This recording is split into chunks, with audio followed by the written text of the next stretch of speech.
agree with that. When I heard him singing this practice this morning, I said, we needed you like last month for this song to help soothe a lot of our souls. All right, so I said I was lighting the candle all month long for abundance. That's because in January, what we do here is what we call our annual abundance program. This year's overall theme is the purple up on top, infinity and beyond. Now, in case you're cleverly already moving ahead, we understand that infinity includes the beyond. It's just a fun little title, right? Infinity, what's beyond infinity? There is no such thing, but there's a kind of a reference that we all might recognize, infinity and beyond. So, you don't have to tell me afterwards. We already are aware of that. All right, that's our overall theme. Before we go on, I would like to introduce my team who helped me create this. So if you are on my abundance team, please stand for a moment and let us give you some love. So, up in the crowd, here's Mary, back there, back, Laura and Jimmy. Over here, Bonnie and Leslie and Dennis and myself. Help us today all. So why do we do an abundance program every single year? Do you all have a program? Do you all have a cover? See the 4 words right smack dab in the middle?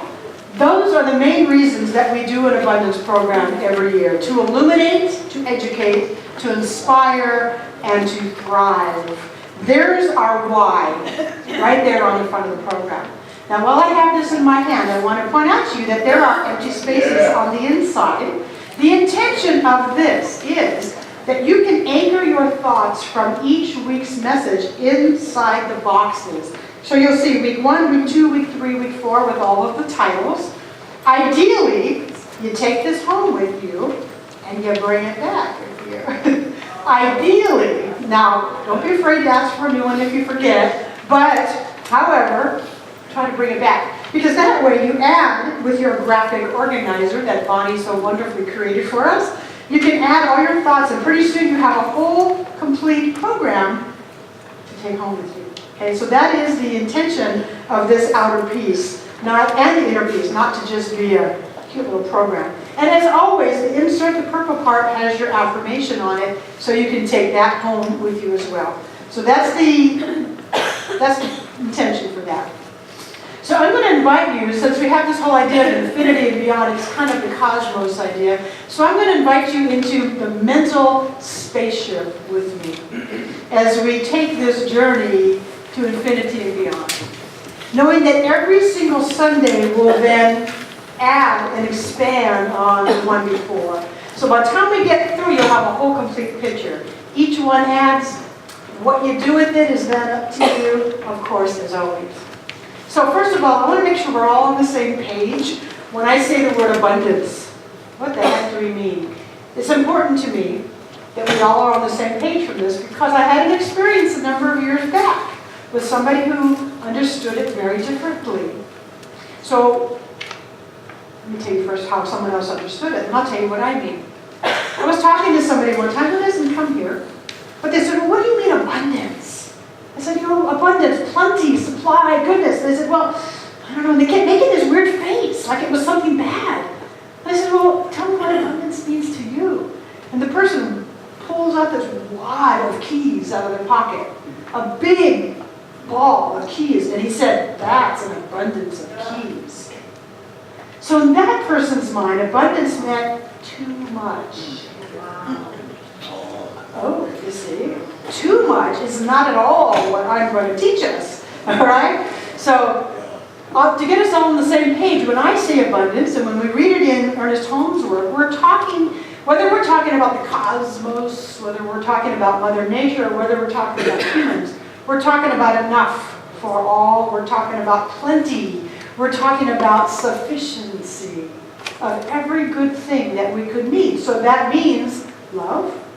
It means good, healthy relationships. It means money and all kinds of good, tangible things. It means health. It means support. The short word, resources. The resources that we need while on Earth as humans, the resources that Mother Nature needs to grow great, big, beautiful redwood trees, resources. resources really covers it all. So I'm talking about plenty of resources, not too much. All right, now with that said, Ernest Holmes, our founder, says, the universe is abundant, unlimited in every respect. The stars in the heavens are beyond counting. The grains of sand on the beaches are innumerable. The leaves on the trees continue to multiply. Nature is lavish, abundant, and extravagant. Keeping in mind that the word universe is another name for God, another word for the one source. So when he says the universe is abundant, unlimited in every respect, we're talking about that one source. Not just our planet, not just our solar system, but the allness, the entirety, the universe, the God, the wholeness of it is already abundant in every single aspect.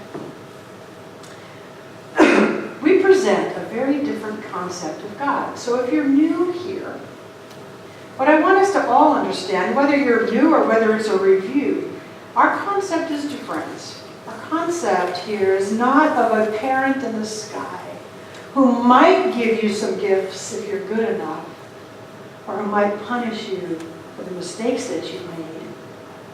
It's the kind of parental God that a lot of people are learning about. But this philosophy asks us to stretch our mind open to another understanding of what that means. And so that is really what we're talking about today. We say words like the one power. We say words like the one source. But we all need to embody what that means for each one of us. When I say that that energy or that one source is right where I am, what does that mean to me? Can I take that from my intellectual knowledge of there's only one source, most of you would nod your head and say yes, to can I embody that to where I live that on a regular basis? That's really what we're about. So today, or not just today, this whole program, I would like us to move intentionally from just the intellectual knowledge of abundance to really being able to live it, because we know firmly what it means for us. So if God is not a parent out in the sky somewhere giving us either gifts or punishment, I'm not saying there's anything wrong with that. I'm just saying that's not what we teach here. We say that one source, we say it's with us. And we've heard that a lot. I am one with the source. But I'm going to ask you to open your mind even deeper about that. I'm one with the source. Think about it for a minute. With, let's go ahead and put that first slide up. With implies separation. It implies two different things. One, with, means there's God, or the one source, and me. Now, I like the words, I'm one with God, but I want us to deepen it. You see what I'm saying? Let's go to the next one. It just takes the same thing. It implies separation, doesn't it? Take it in deeply. If I'm one with something, that means there's me and there's this. I was talking to a friend, and they said, well, if you're not one with God, what are you? As. So go to the next slide. This is what we're talking about. One as God. Now, even if you've heard this before, again, I'm asking us to take this to a deeper level. See, let's go backward. See the two different shades of coloring there? This one's representing the macro, and this one's representing the micro. Now let's go to the next one and bring them back together. We're the circle in the center, if you will. And even this is hard to visually give to you. What I feel inside my heart and my mind. It's like I'm trying to put words on something that is way beyond words. But this helps, doesn't it? It's not two separate things that are with. It's something that is inside. So the macrocosm is the one source. The microcosm is us.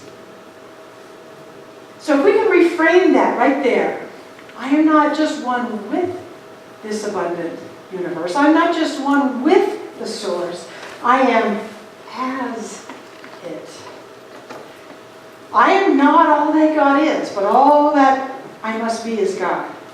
Okay, that's important because sometimes we go out into the world and if we say things like this to people,